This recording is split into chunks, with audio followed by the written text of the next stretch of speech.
Après tout ce temps, tu parles encore de moi. T'as encore des trucs à dire. C'est vrai que tout ce que tu sais sur moi, c'est dans les journaux que t'as pu le lire. Dans ces pages sombres de mon histoire, comme tout le monde, tu n'as retenu que le pire. Tu n'as pas vu l'ombre du désespoir qui conspire, la souffrance qui de nos actes transpire, les peines et les chagrins qu'on dénombre sous les sourires, la haine de n'être rien qui encombre les fous rires. Tu n'as pas lu combien parfois la vie peut trahir, combien ma foi. Il est aisé de se détruire, de baisser les bras au lieu de se construire. J'assume mes erreurs, même les pires. Trouvé seul sur une île déserte, quel livre emporteriez-vous? Pensez à mon-même de Marc Aurèle. Juste l'expression qui renaît sous des cendres. Dis-leur ma raison se fait entendre, garde mes illusions. J'ai enfin pu descendre. Dis-leur que je ne suis pas une légende. Juste l'expression qui renaît sous des cendres. Dis-leur ma raison se fait entendre, garde mes illusions. J'ai enfin pu descendre.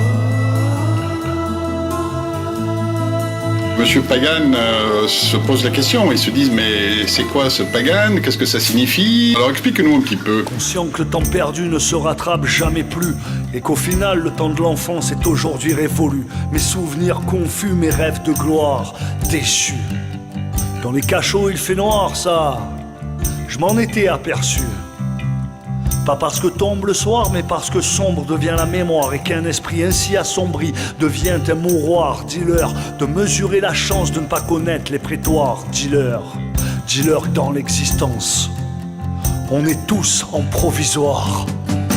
Dis-leur que je ne suis pas une légende, juste l'expression qui renaît sous des cendres. Dis-leur. Dans ce cas-là, l'art pour vous a-t-il plutôt été une thérapie ou un chemin de rédemption? Dis-le, mon capitaine. Que je ne suis pas une légende, juste l'expression qui renaît sous des cendres. Dis-leur que ma raison se fait entendre, garde mes illusions. J'ai une question là, pour le Daily Post, John Martins. Le lecteur souhaiterait connaître en fait l'histoire de votre rencontre avec Bobby Bird.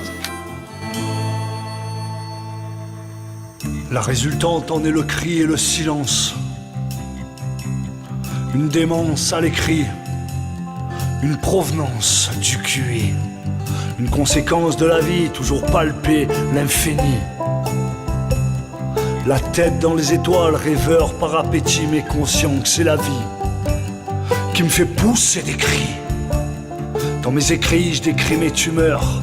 J'ai la folie comme tuteur, thérapie en silence, errance en profondeur.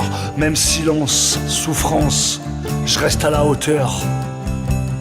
Je fais vœu de résilience, et c'est tout à mon honneur. Dis-leur que je ne suis pas une légende, juste l'expression qui renaît sous des cendres. Dis-leur que ma raison se fait entendre, garde mes illusions, j'ai enfin pu descendre.